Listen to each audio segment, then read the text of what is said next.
کہ اگر خدا کو مان لے تو پھر سوال یہ ہے کہ خدا نے اس کائنات کو کیسے پیدا کیا. یہ ایک سوال آتا ہے ذہن میں، جس کے نہیں آتا وہ کہے گا پاگل پن ہے، خامخواہ اس پر کیوں سوچتے ہیں. لیکن جس کے ذہن میں سوال آ گیا اس کے لیے بڑی مصیبت ہو جاتی. وہ تو سوچتا ہے، انسان کا اختیار نہیں ہوتا اپنے ذہن پر. وہ لاکھ روکے اسے مت سوچو، وہ اور سوچے گا. یہ مصیبت ہے فلسفیوں کی. کیسے پیدا کیا؟ اب ایک تصور تو یہ ہے کہ جیسے یہ میز ہے، بڑھئی نے بنایا اس کو، بڑھئی علیحدہ ہے، میز علیحدہ ہے. لیکن اس میں یہ بات ماننی پڑے گی کہ پہلے کوئی چیز تھی جس سے میز بنائی. لکڑی تو تھی نا، اس سے میز بنائی. لہذا ہندوؤں میں ایک عقیدہ یہ ہے کہ خدا بھی قدیم، مادہ بھی قدیم. خدا نے اس مادے سے یہ شے بنا دی، مادے سے یہ بنا دی. وہی مٹی کی تغاری ہوتی ہے، کمہار اس سے کوئی رکابی بنا دیتا ہے، کوئی وہ ہنڈیا بنا دیتا ہے، کوئی گھڑا بنا دیتا ہے. مٹی تو ہے نا پہلے. تو مادہ بھی قدیم، خدا بھی قدیم، اور مادے سے خدا نے یہ شکلیں بنا دی. ٹھیک، یہ بھی سنویت ہو گئی، توحید تو ختم ہو گئی. تو جن لوگوں کا ذہن تھا توحیدی لیکن اس مسئلے میں الجھ گئے، انہوں نے ایک اور شکل تجویز کی کہ خدا خود ہی اس شکل میں تبدیل ہو گیا. کیسے؟ جیسے برف پگھلتی ہے تو پانی بن جاتا ہے. پانی کہاں سے آیا؟ برف سے. اب کوئی پوچھے برف کہاں ہے؟ بھائی یہی پانی ہے، یہی برف ہے یا نہیں؟ اسی پانی کو آگ کے اوپر آپ نے رکھ دیا، وہ بھاپ بن گئی. اب آپ کہیں برف کہاں ہے، پانی کہاں ہے؟ یہی بھاپ جو ہے یہی در حقیقت پانی ہے، یہی بھاپ جو ہے یہی برف ہے. یہ ہے وہ ہماؤس پینتھیزم جس کو انگریزی میں کہتے ہیں، کہ خود خدا نے روپ دھار لیا اس کائنات کا. یہ دو فلسفے ہیں. کیا ہے یہ؟ بدترین شرک ہے. پہلی اگر شکل ہے تو وہ انسان خدا قرار پا گیا، جس کو اوتار مانا وہ خدا ہو گیا کہ نہیں. اور دوسری شکل میں تو ہر چیز ہی خدا ہے، یہ بھی خدا، یہ بھی خدا، پتھر بھی خدا، درخت بھی خدا، ہر چیز خدا. اس لیے کہ وہ برف پگھلی ہے تو پانی بنا ہے. وہ پانی چاہے زیر زمین آ رہا ہے، وہ پانی چاہے زمین کے اوپر دریا کی شکل میں آ رہا ہے یا زمین میں سوتے چل رہے، پانی تو وہی برف ہے جو پہاڑوں پر ہمالیہ پر پڑا ہوا ہے، وہی پگھل رہا ہے، یہ کچھ بن رہا ہے. یہ ہے شرک فی الذات کی دوسری قسم جو دنیا میں رہی، پینتھیزم اور انکارنیشن یا حلول اور ہماؤست. سمجھ میں آگے؟ اب میں ایک بات آپ سے عرض کروں گا. اللہ کا اس امت پر بہت بڑا فضل ہے جس کا آپ کو شکر ادا کرنا چاہیے. اس نوع کے شرک سے یہ امت 15ویں صدی شروع ہو جانے کے باوجود تاحال بحیثیت مجموعی محفوظ ہے.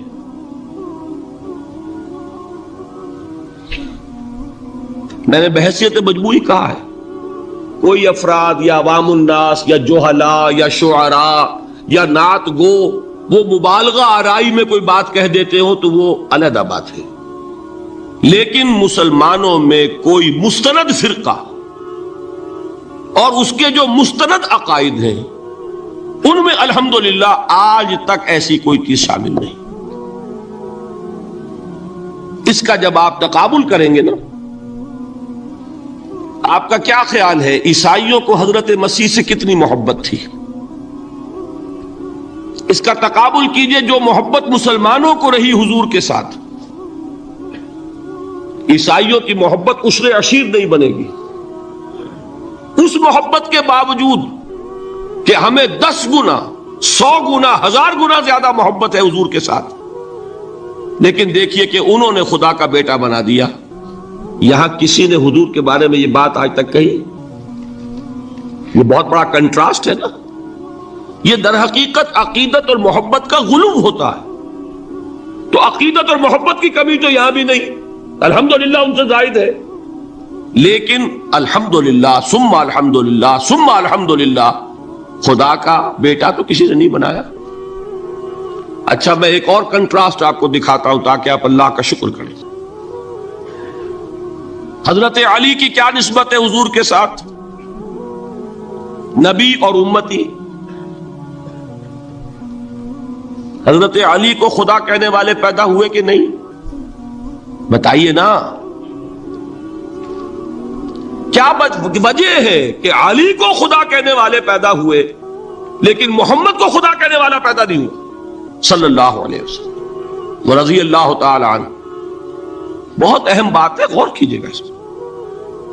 حالانکہ حضرت علی کا رتبہ کہاں، حضور کا کہاں. آج بھی آپ دیکھیے آپ کے جاہل عوام کے زبان پر نعرہ یا علی مدد کا ہوتا ہے، یا محمد مدد کسی نے کہا آج تک؟ یہ یا محمد لکھنے کے کام آتا ہے صرف. وہ مسجد پہ لکھ دو تاکہ پتہ چل جائے یہ فلاں فرقے کی مسجد ہے، دوسرا خود ہی بھاگ جائے وہاں سے. یہ صرف اس کام کے لیے ہے. باقی جہاں اصل میدان میں بات آتی ہے کوئی نعرہ لگاتا ہے یا محمد مدد. محمد کا رتبہ اونچا یا علی کا؟ تو ان سے کیوں نہیں مدد مانگی؟ یہ سوالات آپ کے سامنے رکھ رہا ہوں میں. پھر یہ کہ جس طریقے سے کہ غوث اعظم کو پکارا جاتا ہے، کیا محمد کو پکارا جاتا ہے؟ کیا نسبت ہے؟ حضرت علی تو پھر بھی صحابی ہے، خلیفہ چہارم ہے، حضور کے چچا داد بھائی ہیں، داماد ہیں. غوث اعظم تو بہرحال وہ نسبت تو نہیں ہے. دیکھیے میں اس کا تعلق جوڑتا ہوں ختم نبوت سے. جس طرح اللہ نے خصوصی حفاظت فرمائی ہے قرآن کی، اسی طرح خصوصی حفاظت فرمائی ہے محمد الرسول اللہ. یہ اسپیشل پروٹیکشن ہے، ورنہ نہیں ہو سکتی تھی. یہ خصوصی تحفظ ہے اللہ. یہاں بگاڑ پیدا ہو جائے تو صحیح کون کرے گا؟ اب حضرت مسیح کی اصل حقیقت تو حضور نے آگے بتا دی. ذالک عیسی ابن مریم قول الحق الذی فیہ یمترون ما کان للہ ان یتخذ ولدا سبحانہ. یہ حضور نے آ کر حضرت مسیح کی حقیقت بیان کر دی کہ نہیں؟ سورہ مریم کی یہ آیات سنی تھی نجاشی رحمت اللہ علیہ نے جب حضرت جعفر ابن ابی طالب کی زبان سے، تو کیا کہا تھا تنکا اٹھا کر، خدا کی قسم جو ان آیات میں مسیح کا مقام بیان ہوا ہے، مسیح اس سے تنکا بھر بھی زیادہ نہیں. لیکن اگر محمد الرسول اللہ کو خدا کا بیٹا بنا دیا گیا ہوتا یا خدا بنا دیا گیا ہوتا تو کون آتا اس کی اصلاح کے؟ جیسے قرآن مجید کا تحفظ ہے ایسے ہی محمد الرسول اللہ کا تحفظ ہے. وہ تحفظ ہوا کیسے ہے؟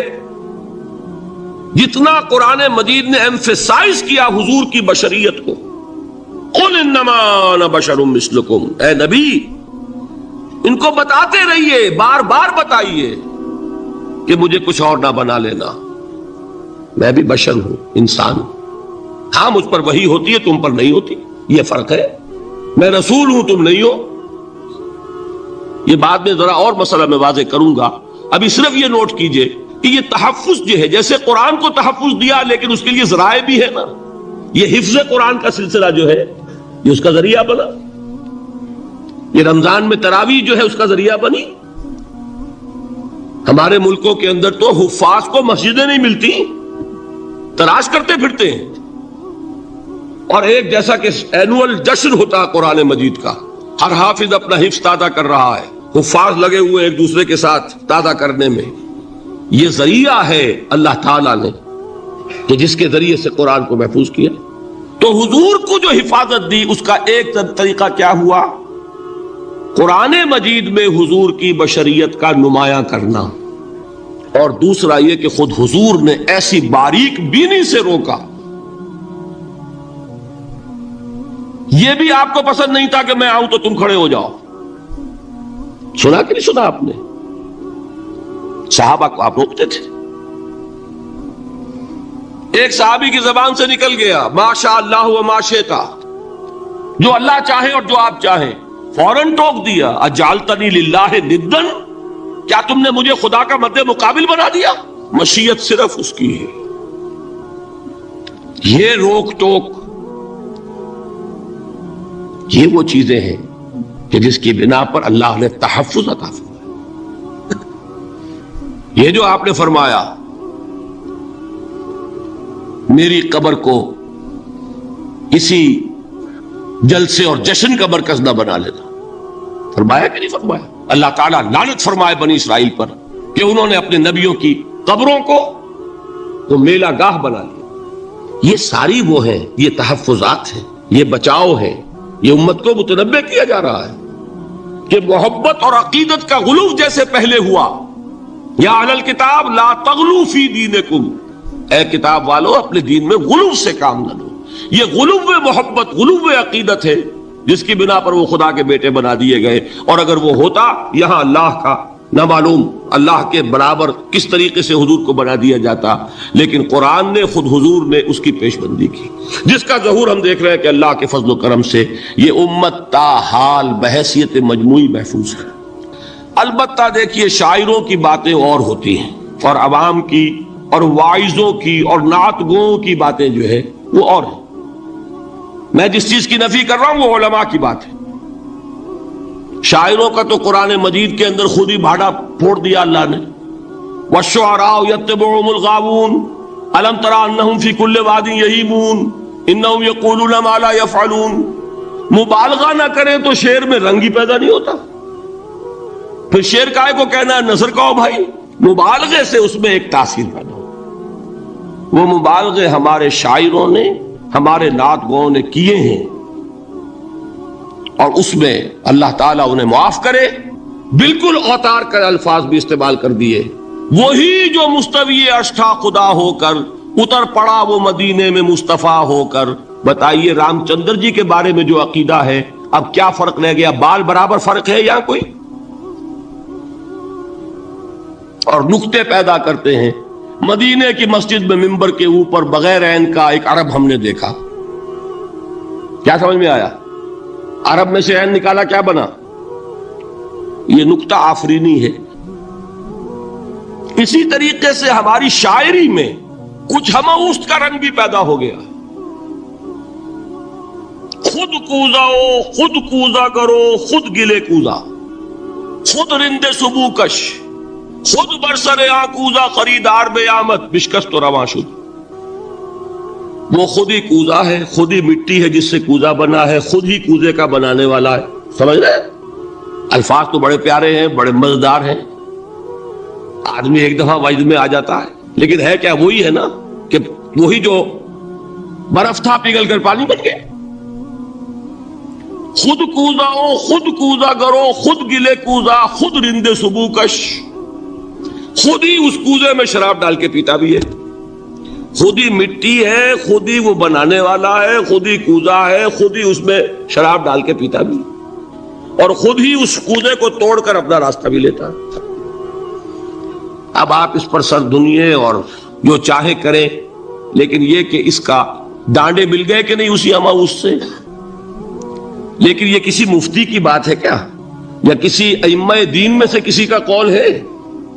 بھائی شاعروں کی باتیں سن لیا کریں، اللہ اللہ خیر صلی اللہ۔ ان چیزوں کا بہت زیادہ سختی کے ساتھ نوٹس بھی لینے کا کوئی فائدہ نہیں ہوتا۔ بات وہ ہونی چاہیے کہ جو علماء کہہ رہے ہیں مستند عقائد ہو، جو ان کی کتابوں میں درج ہو، ان سے بات ہونی چاہیے۔ تو یہ چیزیں، یہ گمراہیاں آئی ہیں، لیکن الحمدللہ ثم الحمدللہ کہ یہ عوام میں ہے، جہلاء میں ہے، شعراء میں ہے، نعت گوؤں میں ہے، یہ کسی بھی مستند دینی فرقے کے مستند علماء میں ہم کے ہاں موجود نہیں۔ البتہ ایک مسئلہ جو ہے نور اور بشر کا، وہ ذرا تھوڑا سا میں حل کر دوں آج۔ آپ سمجھتے ہوں گے لا ینحل ہے۔ میں نے جس طرح کہا تھا کہ امام بخاری کا قول بھی 100% درست اور امام ابو حنیفہ کا بھی 100% درست ثابت کیا کہ نہیں، اسی طرح میں کہتا ہوں جو حضور کو بشر کہتے ہیں وہ بھی 100% درست، جو حضور کو نور کہتے ہیں وہ بھی 100% درست۔ مطلب کیا ہے؟ دیکھیے ہر انسان کے وجود کے دو حصے ہیں، میں نے پہلے دن شاید کچھ بیان کیا تھا۔ ایک خاکی وجود، اور اینیمل بینگ جو حیوان ہے ہمارا، ایک وہ روح ربانی جو اس میں پھونکی گئی، آدم میں جب وہ روح پھونکی گئی تب وہ مسجود ملائک بنے. فَإِذَا سَوَّيْتُهُ وَنَفَخْتُ فِيهِ مِن رُّوحِي فَقَعُوا لَهُ سَاجِدِينَ. دو جگہ آیت ہے قرآن مجید میں ایک شوشے کے فرق کے بغیر، سورہ حجر اور سورہ صاد. جب میں اس کو پوری طرح تیار کر لوں اور اس میں اپنی روح میں سے پھونک دوں تو گر پڑنا اس کے سامنے سجدے میں. ہمارا جو خاکی وجود ہے وہ ظلمانی ہے، اور جو ہمارا روحانی وجود ہے وہ نورانی ہے. اس کی نسبت کس سے ہے؟ اللہ سے. بات سمجھ میں آئی؟ لیکن ہم نے اپنے اس نورانی وجود کو اپنے خاکی ظلمانی وجود میں دفن کیا ہوا ہے.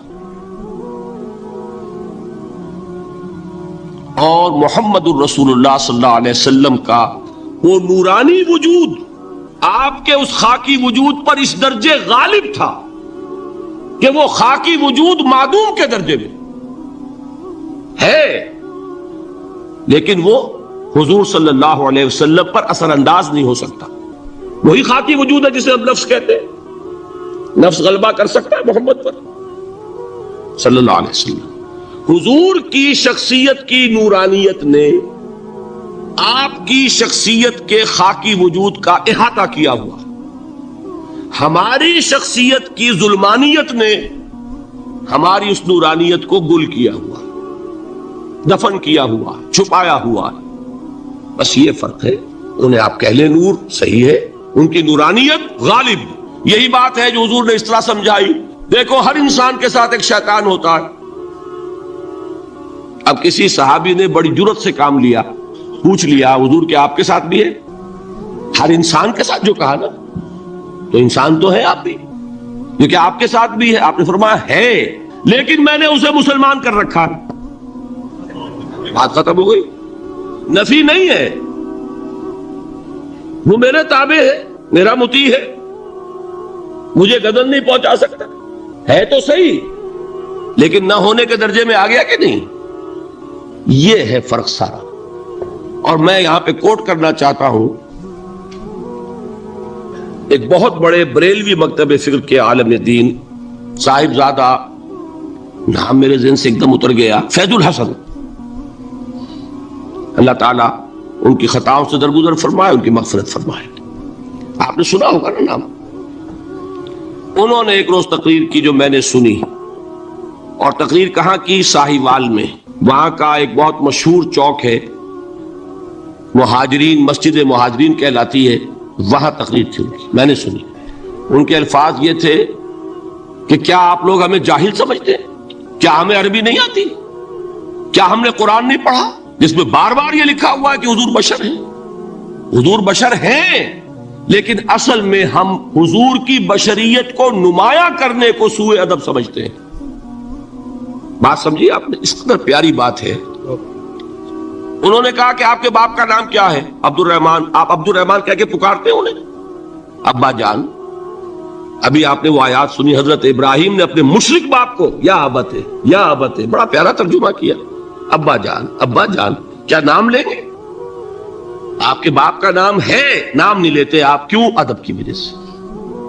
اسی وجہ سے ہم در حقیقت حضور کی بشریت کو نمایاں کرنے کو سوء ادب سمجھتے ہیں، ورنہ کوئی ہم جاہل ہیں، ہمیں عربی نہیں آتی، ہم نے قرآن نہیں پڑھا، ہم جانتے ہیں کہ وہ بشر. بات سمجھ میں آئی؟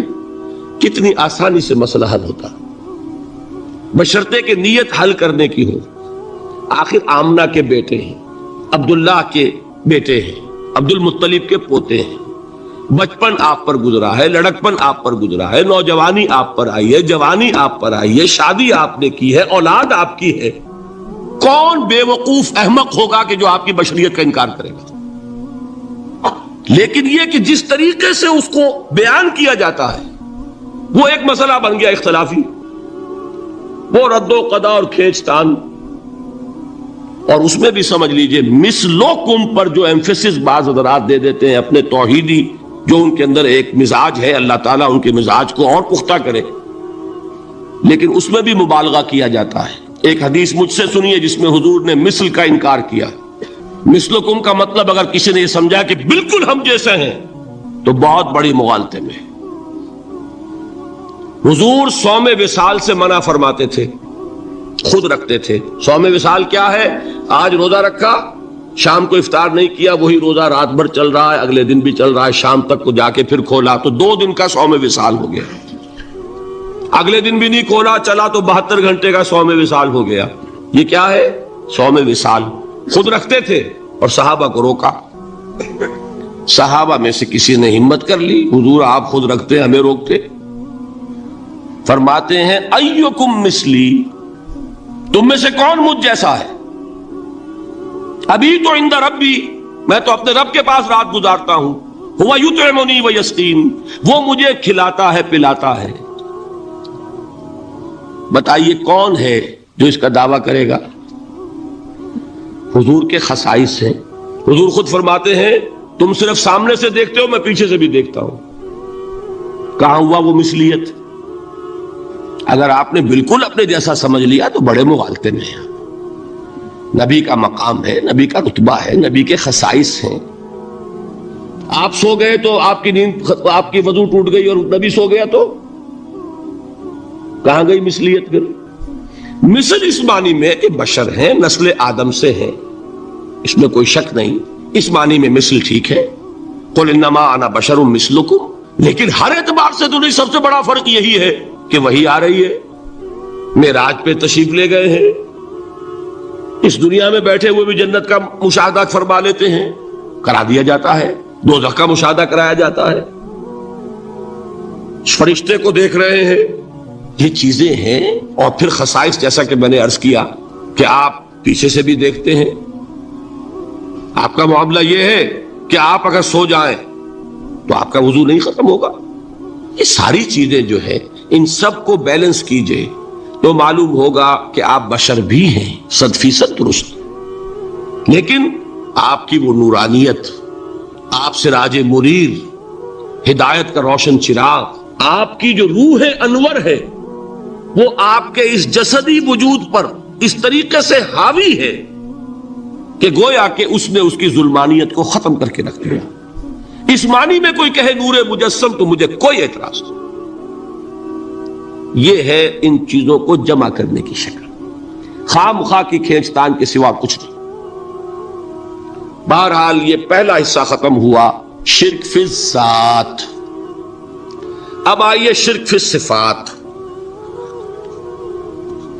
میں نے عرض کیا تھا کہ یہ ایک بڑا علمی مسئلہ ہے اور اس میں ٹھوکر لگ جاتی ہے۔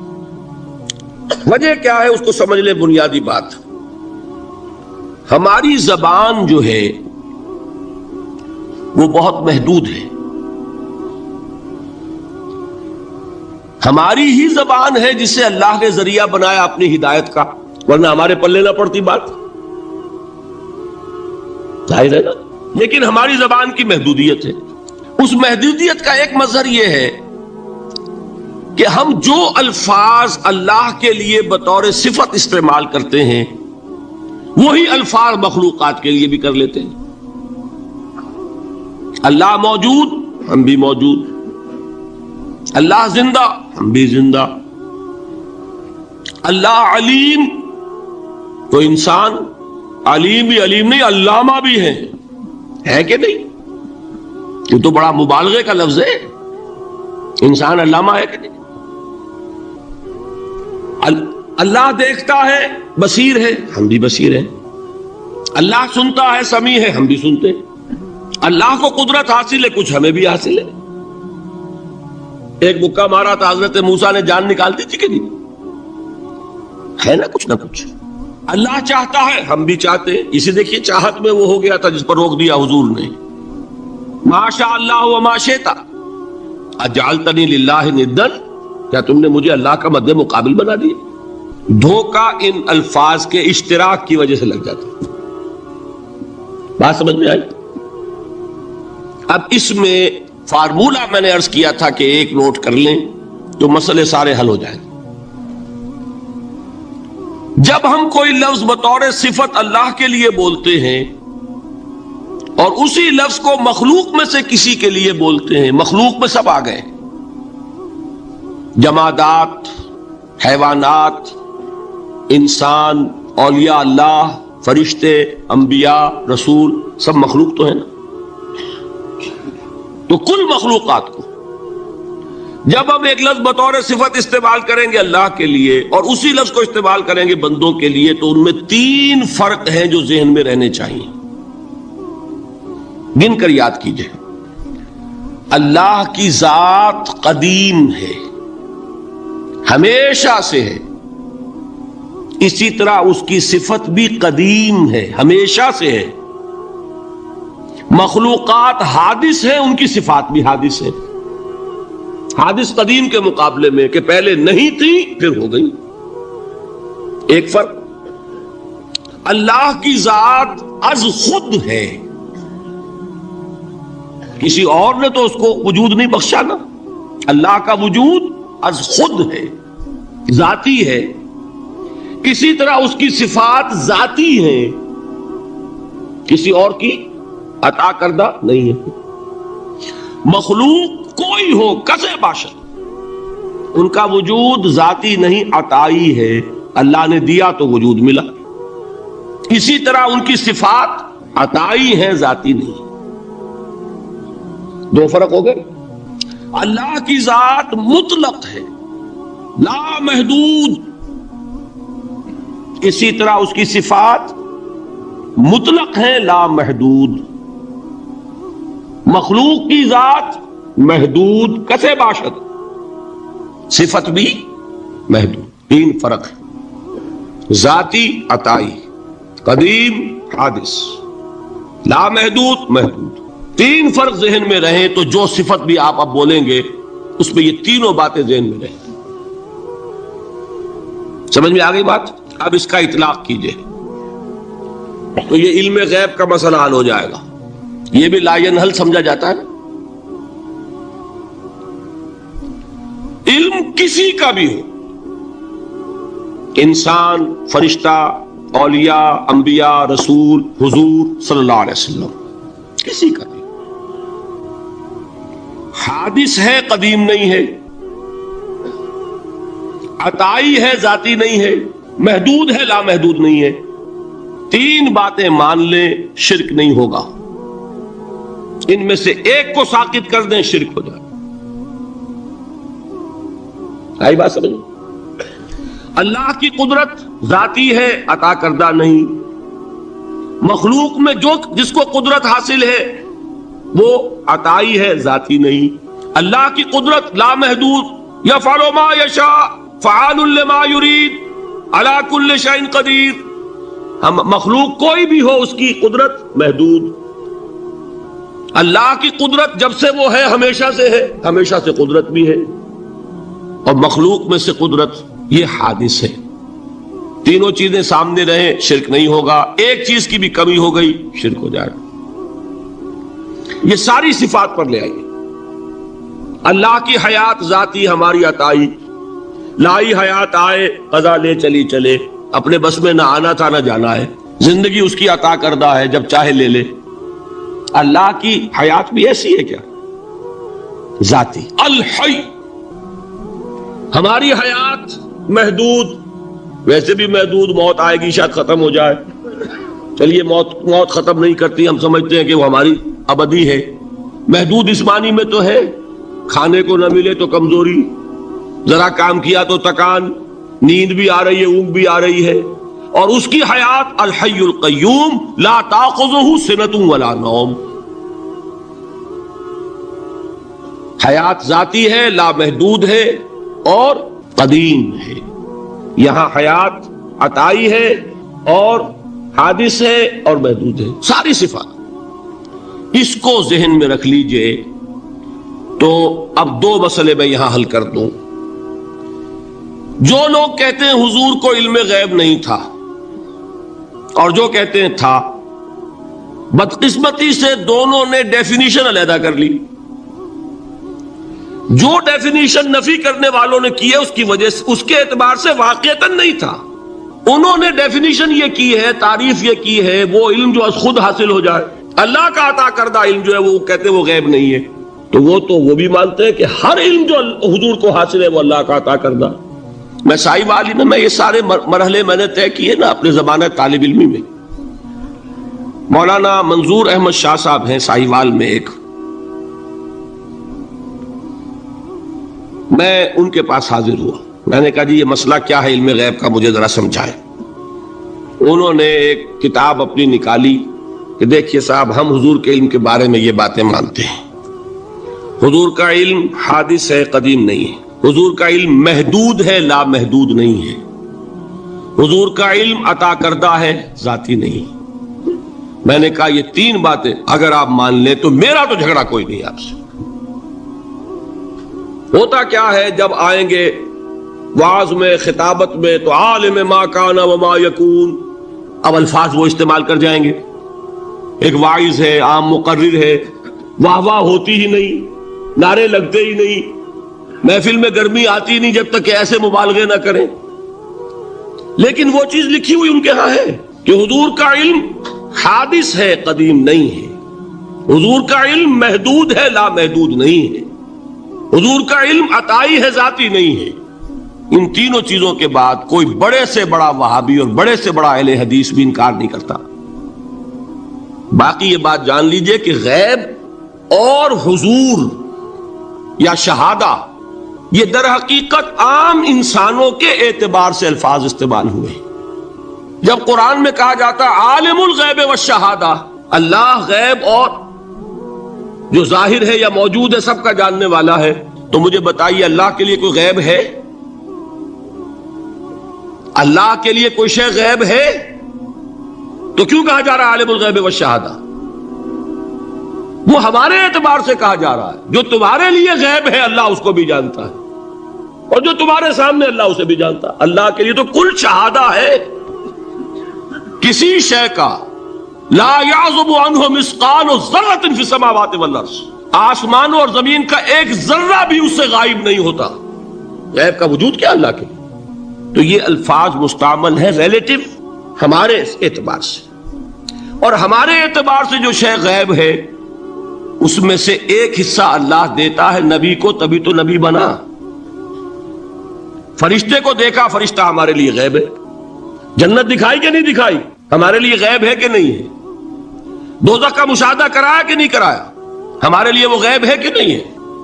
جو چیزیں ہمارے لیے غیب ہیں انہی کے پردے اللہ کچھ اٹھاتا ہے، کل غیب نہیں۔ کل غیب کا علم ہو جائے گا تو وہ شرک ہو جائے گا۔ کل کا لفظ جہاں آیا شرک ہوا۔ جب آپ کہہ رہے ہیں محدود ہے، لا محدود نہیں ہے، تو کل کا لفظ استعمال نہیں کر سکتے۔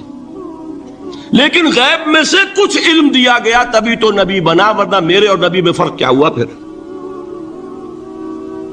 البتہ یہ کہ وہ غیب کا علم ہو یا حاضر کا علم ہو، سائنٹیفک نالج ہو یا وحی کا علم ہو، کوئی بھی علم ہو، آیت الکرسی کے الفاظ نوٹ کیجئے، یعلم ما فی السماوات وما فی الارض، وہ جانتا ہے، ولا یحیطون بشیء من علمہ الا بما شاء، مخلوق میں سے کوئی بھی اس کے علم میں سے احاطہ نہیں کر سکتا مگر جتنا وہ چاہے۔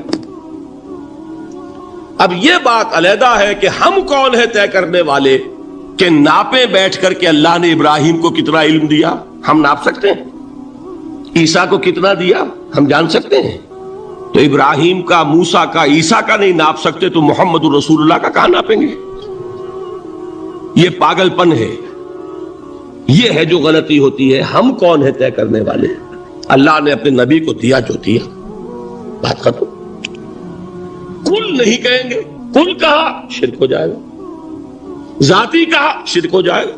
عطائی ہے، جو دیا اللہ نے دیا، اور کل نہیں دیا، جتنا چاہا دیا، ہے حادث، قدیم نہیں۔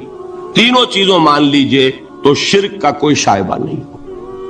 باقی جہاں ایک طرف قرآن میں وہ آیات ہیں کہ اللہ کے غیب کو کوئی نہیں جانتا، ٹھیک، وہاں یہ بھی ہے کہ لا یظہر غیبہ، لا یظہر علی غیبہ الا من ارتضی بالرسول، وہ اپنے غیب پر قابو نہیں دیتا مگر اپنے رسول میں سے جس کو چاہے۔ یہ دونوں آیتیں قرآن کی ہے کہ نہیں؟ اسی لیے در حقیقت جو غیب کی نفی کرتے ہیں حضور سے، وہ کہتے ہیں کہ از خود معلوم ہونے والی شے غیب ہے۔ ہم کہتے ہیں از خود تو کوئی بھی شے کسی کو معلوم نہیں، ہمیں حاضر کا علم بھی اللہ ہی دیتا ہے تو ہوتا ہے۔ غیب کا تو بہت دور کی بات ہے. یہ مسئلے بڑے سیدھے ہیں، خام خواہ ہم نے پیچیدہ بنایا ہوا ہے. خدا کے لیے ان مسئلوں کو سلجھائیے اور جوڑیے، کاٹنے کی بجائے جوڑنے کی فکر کیجیے کہ بھائی یہ اپنی اپنی جگہ پر علیحدہ علیحدہ تم نے تعریفیں کر رکھی ہیں، اس لیے جھگڑ رہے ہو، ورنہ دونوں باتیں صحیح ہیں. ایک مسئلہ ذرا اور زیادہ علمی ہے، میں ذرا پریشان ہو رہا ہوں کہ وقت زیادہ ہو رہا ہے. وہ مسئلہ ہے وحدت الوجود کا. ہمارے بہت سے صوفیہ وحدت الوجود کے قائل ہیں، اور ہمارے کچھ لوگ جو معترض ہیں وہ وحدت الوجود اور ہمہ اوست کو کنفیوز کر دیتے ہیں، ایک سمجھ لیتے ہیں. ہمہ اوست میں بیان کر چکا ہوں کہ بدترین شرک ہے. وحدت الوجود اور شے ہے، باریک بات ہے، سمجھ میں نہیں آتی عام لوگوں کے. سادہ ترین الفاظ میں آپ کو سمجھاتا ہوں. ایک نظریہ یہ ہے کہ اللہ ہی نے یہ روپ دھار لیا، یہ ساری چیزیں بالفعل موجود ہیں، یہ بھی ہے، یہ بھی ہے، یہ بھی ہے، اور یہ سب اللہ ہی ہے. یہ بدترین شرک ہے، شرک فی الذات. ایک لوگوں کی رائے یہ ہے کہ یہ کچھ ہے ہی نہیں، یہ شراب ہے. شراب میں کیا ہوتا ہے؟ آپ کو پانی نظر آتا ہے نا؟ ہوتا ہے پانی؟ نہیں.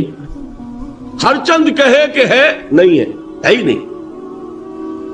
بس اللہ ہی ہے، یہ ہے ہی نہیں. دیکھیے ایک شعر ہے، کل ما فی الکون وہم او خیال اور رکوس فی المرایا او ظلال. اس کائنات میں جو کچھ ہے یا تو وہم ہے یا خیال ہے، یا جیسے شیشے میں عکس ہوتا ہے، آپ ادھر کھڑے آئینے کے نظر آ رہے ہیں، ادھر بھی ہے، ادھر کوئی نہیں. یا جیسے سایہ ہوتا ہے، سایہ درخت کا سایہ زمین پر پڑ رہا ہے، اس کا کوئی وجود ہے. تو ایک رائے یہ، آپ اس سے اختلاف کریں، اسے پاگل پن کہہ دیں، کیا بیوقوفی کی بات کر رہے ہیں، جو چاہے آپ کہہ دیں، شرک نہ کہیے. وہ کہتے ہیں موجود صرف ایک ذات اللہ کی ہے، حقیقتاً موجود. یہ جو کچھ نظر آ رہا ہے یہ موجود ہی نہیں ہے، اس کو شرک نہیں کہیں گے. اس سے اختلاف کریں، کوئی ضروری نہیں ہے کہ آپ مانیں ان کی بات. میں یہ نہیں کہہ رہا کہ آپ ضرور مانیں. شیخ احمد سرہندی رحمت اللہ علیہ نے اسے سمجھایا ہے اس کائنات کی حقیقت کیا ہے، ایک مثال سے. ان کے نظریے کو وحدت الشہود کہتے ہیں نا، وحدت الشہود، وحدت الوجود. شاہ ولی اللہ دہلوی نے فیصلہ کیا ہے کہ دونوں میں باریک سا فرق ہے، کوئی فرق نہیں ہے، تعبیر کا فرق. وہ مثال دیتے ہیں کہ دیکھیے ایک مشعل لیجئے. مشعل کیا ہوتی ہے؟ ایک لکڑی ہے، اس کے ایک سرے کے اوپر آپ نے کپڑا وغیرہ باندھ کے تیل ڈال کے آگ لگا دی. شعلہ جوالا ہے، ایک شعلہ، ٹھیک. وہ فرماتے ہیں کہ اس کو تیزی کے ساتھ ایک دائرے میں حرکت دیجئے، آپ کو آگ کا دائرہ نظر آئے گا؟ دیکھنے والے کو نظر آئے گا کہ نہیں؟ کیا دائرہ فی الواقع موجود ہے؟ بات ثابت ہو گئی کہ نہیں ہے، نظر آ رہا ہے. یہ فرماتے ہیں حضرت مجدد، ای الصنعت باری تعالی است کہ معدوم را موجود می نمائند. یہ اللہ تعالیٰ کی صنائی ہے، خلاقی ہے کہ جو شے ہے نہیں اس کو دکھا دیتے ہیں کہ ہے. جیسے آپ نے آج سی دائرہ دکھا دیا ہے نہیں، اس کائنات کا کوئی وجود نہیں. میں پھر عرض کروں گا آپ اس سے اختلاف کریں، اسے نہ مانیں، چھوڑ دیں اس کو. یہ مسئلے ہیں فلسفے کے، لیکن سوال یہ ہے کہ اس کو شرک نہیں کہیں گے آپ. شرک وہ ہے جب کہیں یہ بھی شے ہے اور خدا ہے، یہ بھی ہے اور خدا ہے، پتھر بھی ہے اور خدا ہے.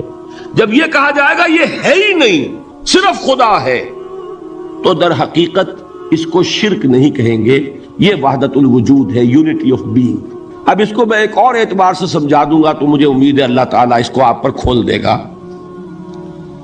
دیکھیے ایک ہمارا علم، ایک اللہ کا علم، ٹھیک. جب تقابل کریں گے تو کیا کہیں گے؟ اللہ کے علم کے مقابلے میں ہمارا علم ہے ہی نہیں، ٹھیک. اللہ کی قدرت کے مقابلے میں ہماری قدرت زیرو. اللہ کی مشیت کے مقابلے میں ہماری مشیت کچھ نہیں. وما تشاؤون الا یشاء اللہ، تم چاہ بھی نہیں سکتے جب تک کہ اللہ نہ چاہے. تو کیا ہوئی؟ خاک ہوئی. یہی آتے ہیں نا جو حدیث جس میں کہ دعا استخارہ حضور نے تلقین فرمائی، اور صحابہ فرماتے ہیں کہ حضور نے ہمیں اس طرح سکھائی یہ دعا استخارہ جیسے قرآن سکھایا۔ اس میں الفاظ کیا ہیں؟ فَإِنَّكَ تَعْلَمُ وَلَا أَعْلَمُ وَتَقْدِرُ وَلَا أَقْدِرُ، اے اللہ تجھے قدرت حاصل ہے، مجھے کوئی قدرت حاصل نہیں۔ اگر ظاہری الفاظ پر جائیں گے تو یہ تو خلاف واقعہ بات ہے۔ کیا حضور کو کوئی علم حاصل نہیں تھا؟ یہاں تو حضور فرما رہے فَإِنَّكَ تَعْلَمُ وَلَا أَعْلَمُ، یا چلیے اگر کوئی اور عام انسان کہتا ہے میں نہیں جانتا، تو کیا کوئی علم حاصل نہیں اسے؟ کچھ نہ کچھ علم تو ہے نا۔ لیکن اللہ کے علم کے مقابلے میں وہ نہ ہونے کے برابر ہے۔ اسی طریقے سے سمجھ لیجئے اللہ کے وجود کے مقابلے میں اس کائنات کا وجود نہیں ہے۔ بات ختم ہو گئی، مسئلہ صاف ہو گیا۔ حقیقی وجود صرف اللہ کا ہے، یہ اعتباری ہے، یہ ٹرانزینٹ، all is change، پینٹارائن، بدل رہی ہے ہر شے، کسی چیز کو ثبات نہیں۔ آپ ایک لمحے پہلے جو آپ تھے وہ آپ، ایک لمحے بعد وہ آپ نہیں ہیں، بدل گئے آپ۔ ایک تسلسل ہے آپ کا کہ آپ سمجھتے ہیں کہ آپ وہی ہیں کہ جو آج سے 10 سال پہلے تھے۔ کیا آپ وہی ہیں؟ بدل چکے، خون پورا بدل چکا، نہ معلوم کتنی دفعہ بدل چکا، کھال بدل چکی۔ یہ تو معلوم یہ ہوا کہ یہ جو کچھ ہے ٹرانزینٹ ہے، عارضی ہے، فانی ہے، نہ ہونے کے برابر ہے، وجود برحق صرف اللہ۔ یہ بھی در حقیقت اسی شرک فی الوجود کی بات ہے۔ اگر ہم یہ کہیں کہ اللہ بھی موجود ہم بھی موجود، یہ کیا ہو گیا؟ شرک فی الوجود۔ اسی کو کہا ہے غالب نے جارو بلا بیار کہ این شرک فی الوجود، با گرد فرش و سینہ بے برابر است۔ اگر آپ کے گدے کے اوپر گردہ پڑ گیا ہو تو جھاڑتے ہیں نا، فرش کے اوپر گردہ ہے تو جھاڑو سے صاف کرتے ہیں۔ غالب کہتا ہے کہ اگر تمہارے دل میں یہ گردہ آ گیا ہے کہ تم بھی موجود ہو، اللہ بھی موجود ہے، تو لا کی جھاڑو سے صاف کر دو اس گردے کو، کہ یہ شرک فی الوجود ہو جائے گا۔ ہم نہیں ہیں بھائی، ہمارا کیا وجود، ہماری کو کیا حقیقت ہے؟ اللہ ہی ہے، بس یہ ہے اصل میں۔ پھر میں عرض کروں گا کوئی قبول کرے نہ کرے، اسے گمراہی کہے، اس کو جھوٹ کہے، اسے پاگل پن کہے، میں نہیں جھگڑوں گا، لیکن شرک نہیں کہہ سکتے آپ اس کو۔ شرک وہ ہماوست ہے، اس میں اور اس میں زمین و آسمان کا فرق۔ اب آئیے آخری شرک، شرک فی العبادت یا شرک فی الحقوق۔ اللہ کے حقوق کے لیے ایک لفظ استعمال کریں گے تو وہ کیا ہے؟ عبادت۔ وما خلقت الجن والانس الا لیعبدون، میں نے جنوں اور انسانوں کو پیدا ہی اس لیے کیا کہ میری عبادت کریں۔ اب عبادت میں شرک اگر ہوگا تو یہ شرک کی تیسری قسم ہو جائے گی۔ عبادت میں شرک سے مراد کیا ہے اس کو سمجھیے۔ یہ میں پہلے بیان کر چکا ہوں عبادت کسے کہتے ہیں۔ عبادت کے دو جز سمجھ لیجئے، جیسے ایک میرا یہ جسم ہے، ایک اس میں روح ہے۔ روح نظر نہیں آتی، نظر جسم آتا ہے، لیکن اس جسم کا سارا وجود اس روح سے ہے۔ چلیے روح کو چھوڑیں، جان، جان کیا کس بلا کا نام ہے؟ کسی کو نظر آئی آج تک؟ لیکن یہ جان ہی ہے جو اس جسم کو قائم رکھے ہوئے ہے۔ اسی طرح عبادت کا ایک جسم ہے، ایک جان ہے۔ جسم کیا ہے؟ اطاعت، اللہ کی بندگی، ہما تن بندگی، ہما وجوہ بندگی، ہما وقت بندگی، یہ تو بیان کر چکا نا۔ اور روح کیا ہے؟ محبت، اللہ کی محبت۔ اطاعت جبر سے کی جاتی ہے تو وہ عبادت نہیں کہلاتی۔ انگریز کی اطاعت ہم کرتے تھے نا، لیکن کیا عبادت کرتے تھے؟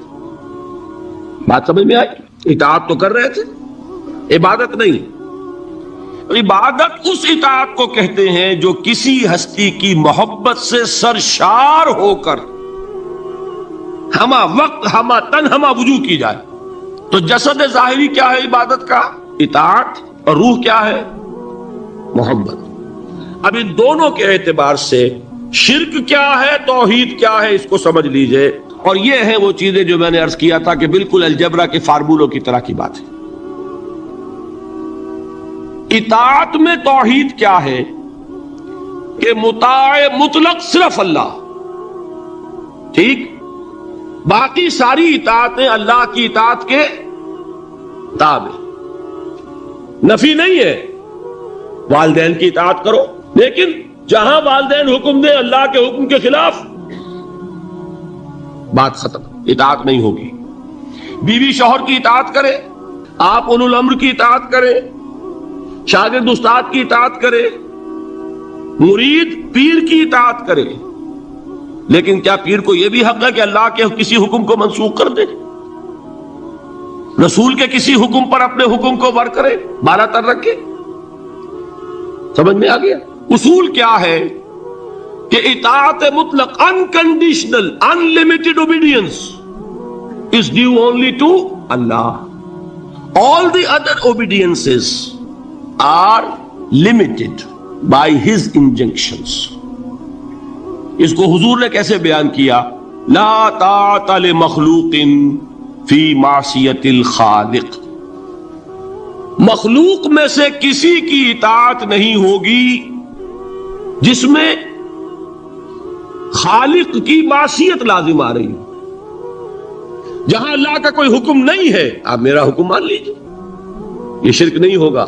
جہاں اللہ کا حکم ہے اس کے خلاف میں حکم دوں اور آپ مان لیں تو یہ شرک ہو جائے. بات سمجھ میں آ گئی کہ نہیں؟ اب اس کو اپلائی کیجئے. اپلیکیشن بالکل انڈیویجول لیول پر کیجئے. پہلے اللہ کا حکم کیا ہے؟ فجر کا وقت ہو گیا، نماز پڑھو. نفس کا حکم کیا ہے؟ سو.